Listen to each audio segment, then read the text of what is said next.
Welcome to a Legend of Keepers Deep Dive Seminar, a compendium of information that seeks to analyze the mechanics and strategies present within each of the masters within the Dungeon Company roster. These seminars can be broken down into the following sections: strengths and weaknesses, unique artifacts, noteworthy artifacts, promotions, MVEs or most valuable employees, and hero threats. Today's focus will be on Maug, the slaveholder, the poster boy of Legend of Keepers. Let's get to work!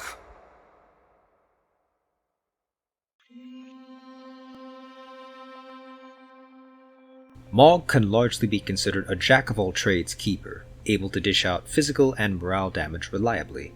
Their skill tree, employees, and master spells allow them to easily adapt to any type of playstyle. Maug's strengths are as follows. He has the strongest raw morale damage output thanks to his intimidation spell, allowing them to benefit from the increased damage heroes receive at lower morale. He is also able to field and upgrade a large amount of employees at reduced cost. He can buff minions with enraged spells and artifacts exclusive to them.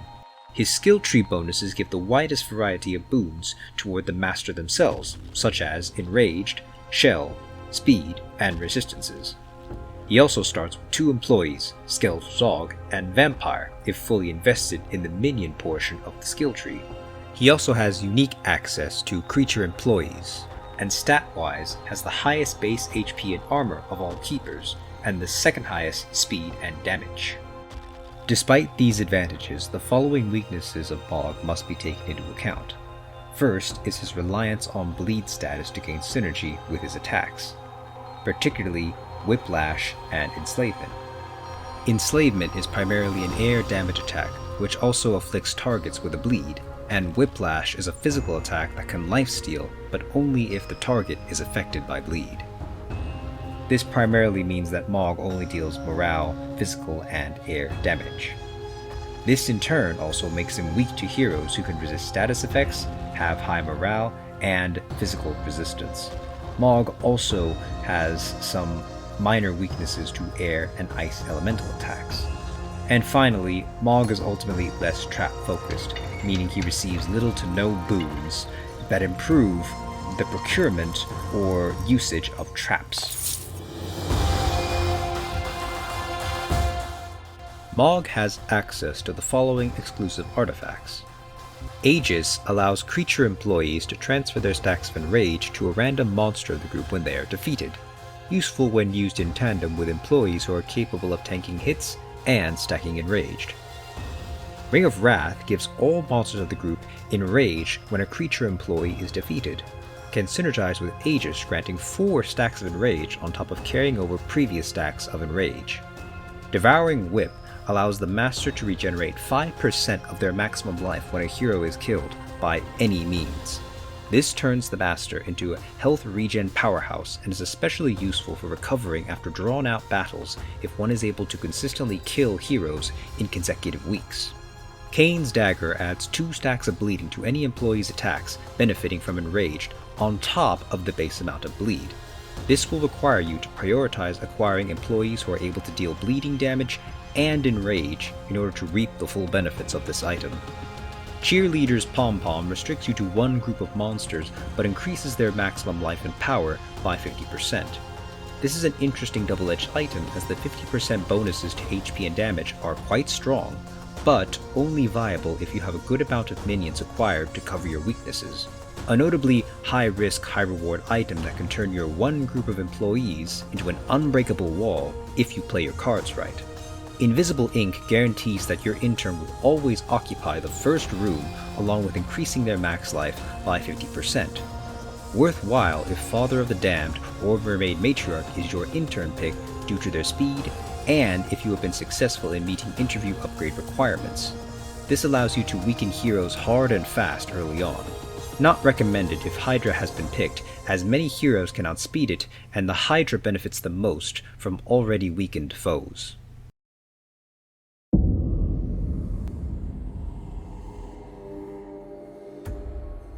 While artifact needs may change depending on the run, these are some noteworthy mentions that you can never hurt to have in any playthrough or build. First, we have the coin purse, a particularly strong long-term item to grab early in-game. Even better if you manage to start with it during a run. This stacks with Maug's 30% upgrade cost for employees, resulting in a whopping 50% training price reduction and 30% trap upgrade reduction. This not only allows Maug to upgrade their units en masse, but also mitigates the aforementioned weakness of having no trap bonuses.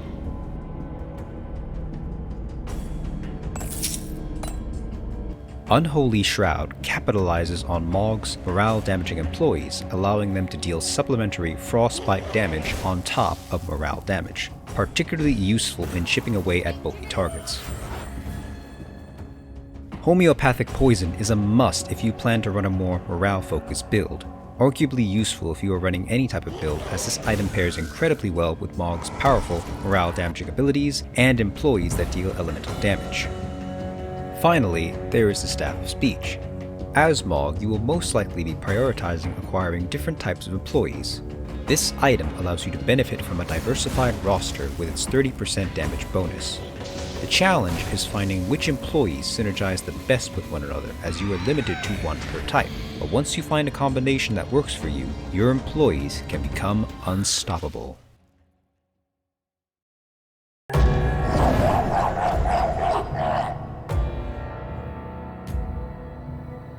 Further down the line, you will be given the opportunity to hire an intern at the beginning of your run, which is essentially a mini-boss complete with their own room to further stall the invading heroes.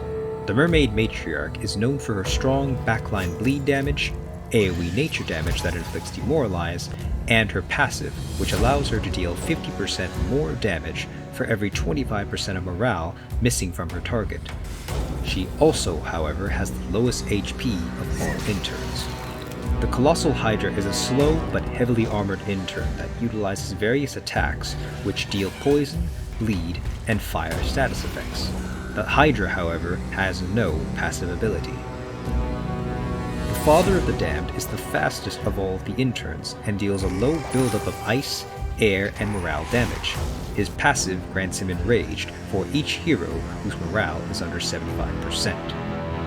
This is a choice that can be left to your own discretion, as the weaknesses with each intern can be mitigated if you fulfill their separate requests encountered throughout the weekly tasks. It is ultimately up to you in deciding which intern will aid your strategy best.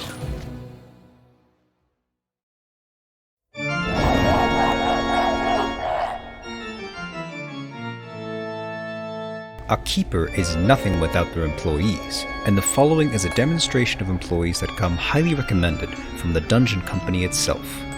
Let us have a look.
While threats may change depending on the situations and the randomized passives assigned to heroes, these targets in particular are constant noteworthy threats to Maug. For the purpose of this guide, I will be referring to the following heroes by their Tier 3 name. First is the Knight. This hero in general is a major threat regardless of keeper, but is particularly dangerous if they manage to make it to Maug due to their high armor, damage output, and ability to enrage their allies. Next is the Templar, a major threat for similar reasons as the Knight, with their high bulk, vulnerability debuff, and their unique ability to change one status effect, flicking them into a buff. While defensively frail, the Shadow is able to unleash devastating single target damage or mildly dangerous AoE damage. They also get a free action at the beginning of each fight, inflicting stacks of poison on the opponent with the highest health.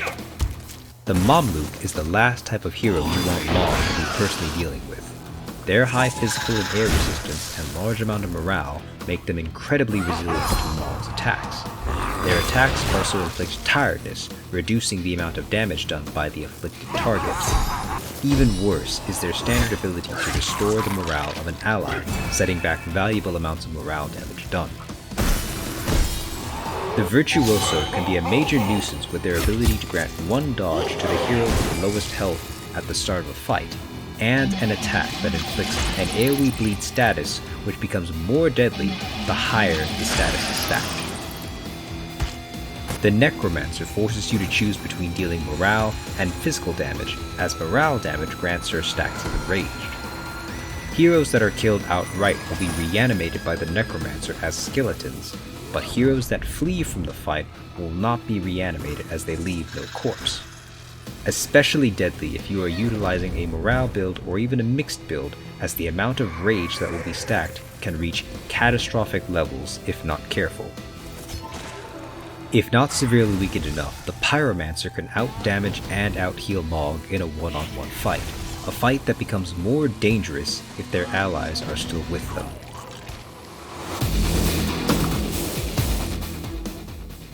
Well, we've reached the end of our seminar, and I've shared all I can at the moment to aid you in your dungeon keeping career. It is my hope that this information will aid both newcomers and veterans here at the Dungeon Company. Be it breaking their bones or breaking their ranks, Maug is the master for you if you are looking for an all-around experience in the dungeon keeping business. Always remember to be adaptable and resourceful in even the toughest situations. Sometimes all it takes to turn the tide is a well-timed battle cry.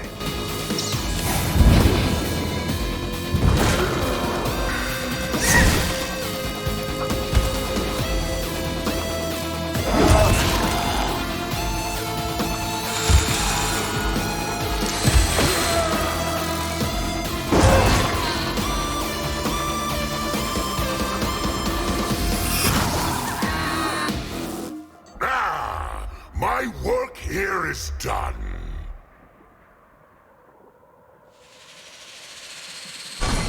I'm stronger now!